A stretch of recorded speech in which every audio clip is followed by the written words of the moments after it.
معنا الداعية الأمريكي الشيخ علي فريد رسول. أهلا بكم ومرحبا. أهلا بك. At the first, I want to ask you our traditional question. No one forced you to accept Islam. No. We want you to tell us about the conversations you made with yourself in your inner mirror until you declared the Shahada. There is no God but Allah and Muhammad is a messenger from Allah. We want you to tell us about your autobiography until you accept Islam actually. We are listening. Bismillah ar-Rahman ar-Rahim. You know, Allah Almighty works in our lives in extraordinary ways. And one of the problems in our lives as Muslims is that we don't take time to see where Allah is guiding us. When I look back on my life now, I can see that right from the day I was born, right to this moment when I'm sitting with you here tonight, Allah Almighty had a plan for me.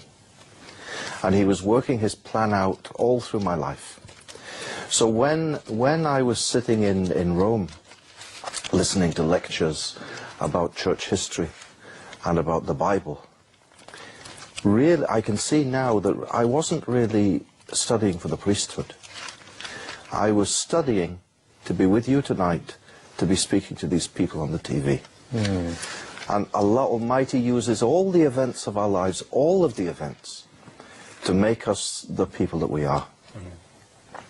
So I don't reject any part of my life. I don't reject it at all. When I'm giving I give talks now all over the world about Islam. And I always begin my talks by saying to the audience, if any of you have come here today to hear me criticize the church or the Pope or the Bible, you've come to the wrong talk. Because all I have in my heart is love for those people who brought me to where I am today.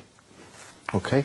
So my first experience of Islam, if that's what you're asking me, when I was a priest, before Islam, I knew nothing about Islam. I knew nothing about Muslims. I'd never even met a Muslim. I'd never spoken to a Muslim. I'd seen them in the street. And I knew that Muslims chopped your hands off, and they hit ladies, and they blew themselves up. But I'd never met a Muslim before. And I came on holiday to Egypt. Alhamdulillah Rabbil Alameen. I came to Egypt. And a little boy in the street selling bananas was the first Muslim I ever met. And he greeted me. The first words I ever heard from a Muslim were, Assalamu alaikum. And for the rest of the week that I was in Cairo on holiday, I passed that little boy in the street. And the little boy, I learnt some Egyptian words, and I learnt to say to the little boy, Zayak, Zayak ya Habibi. And he replied to me each day, Alhamdulillah. And I went back to London at the end of that week, and I didn't know much about Islam, but I had met Muslims. And Muslims, like the little boy, had taught me to say as-salam, the greeting of peace, not chopping hands and blowing yourself up, but peace. So that little boy, and it's important, forgive me if I'm talking too much, it's important for us as Muslims to remember that on Judgment Day we'll give an account to Almighty Allah for the words we've spoken and the example we've given about Islam. And on Judgment Day, that little boy will get a great surprise, because he'll appear before Allah Almighty, and it will be read out in his book, all the shahadas that have been declared as a result of him introducing me to Islam, all the words that have been written about Islam because of him, all of the television programs because of that little boy, and all of the blessings come from him, and he knows nothing about it. And Allah Almighty will bless him abundantly on Judgment Day for the good example he gave. رائع. Until translation. Okay. طبعا سألته أن يحكي لنا أو أن يقص علينا سيرته الذاتية منذ البداية، فبدأ بعبارات ملهمة جعلتني شخصيا أحس بالتهيب لأن لهذا الرجل رؤية وبصيرة ثاقبة. فهو يقول: الله عز وجل هو الذي أعد لي هذه الخطة، وهي خطة قدرية لا يد لي فيها، لكن الله عز وجل أراد لي أن أولد في إنجلترا، وأن أسافر إلى روما، وأن أتلقى محاضرات لاهوتية في أروقة الفاتيكان، وأراد لي أن آتي إلى مصر، وأراد لي أن أعتنق الإسلام بعد ذلك، وأن أصبح داعية. الله عز وجل هو الذي رسم لي هذه الخطة القدرية، وأنا حفي وسعيد بها. ذكر لي شيئا مهما، قال لي: لم آتي اليوم لأنتقد الأناجيل، ولم آتي لأصب جام غضبي على البابوية، لم آتي لأنتقد أحدا، لكنني أردت أن أعرض سيرتي الذاتية أمام النواظر والعيون والأبصار والقلوب. وهو يقول لي: بالفعل كنت أسمع أن المسلمين إرهابيون مصاصون للدماء، وأنهم لا يفتؤون يضربون النساء. معلومات كانت تسرب من خلال الميديا، انطباع ترسخ في الرأي العام، ولأني جزء عضوي من هذا الرأي العام فقد تغلغل داخلي هذا الانطباع. لكن عندما زرت مصر ذهبت إلى السوق لشراء بعض الفاكهة، وقابلني غلام صغير غض، وابتسم في وجهي وأقرأني السلام، قال لي: السلام عليكم.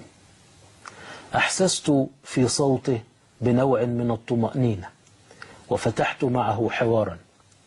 سألته عن حاله وشأنه، فقال لي باطمئنان بثقة المؤمن وإيمان الواثق: الحمد لله.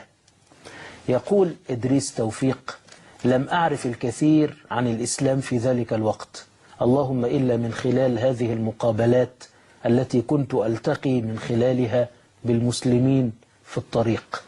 لكن عندما عدت إلى إنجلترا بدأت الدراسة المعمقة، وبدأ الاطلاع، وبدأ القراءة. سنعود إلى الأخ إدريس توفيق بعد أن نجدد الترحيب مرة أخرى بالشيخ علي فريد رسول. شيخ علي، ماذا تود أن تقول لأخينا المهتدي الأخ إدريس توفيق؟ بسم الله الرحمن الرحيم. إن الحمد لله أستعينه واستغفره ونعوذ بالله من شرور أنفسنا ومن سيئات أعمالنا، من يهده الله فلا مضل له ومن يضلل فلا هادي له، وأشهد أن لا إله إلا الله وحده لا شريك له، وأشهد أن محمدا عبده ورسوله، رسول الله ذي الحق بشيرا ونذيرا بين يدي ساعته، ومن يطع الله ورسوله فقد رشد، ومن يعص الله ورسوله فإنه لا يضر إلا نفسه ولا يضر الله شيئا. أما بعد، أخونا إدريس وصلت إلى أعلى درجة، إلى أعلى درجة في دين النصارى، وصلت إلى أعلى درجة في دين المسيحيين، وصلت إلى أعلى درجة عشان هو كان عسيس، وكان بيعلمهم كتابهم، كان بيعلمهم دينهم، كان بيشرح لهم كتابهم. وبعد هو وصلت إلى أعلى درجة، هو لقيت كلام الله صح: هو الذي أرسل رسوله بالهدى ودين الحق ليظهره على الدين كله وكفى بالله شهيدا. هو لقيت دين الإسلام أحسن دين على وش الأرض، وقلت أشهد أن لا إله إلا الله وأشهد أن محمد رسول الله صلى الله عليه وسلم. سبحان الله، ناس كان بيعبدوه، كان بيجي عنده وقال له: أبا زي عبيد، أنا معت معصية الله فاغفر لي. فهو بيقول لهم: أنا غفرتك.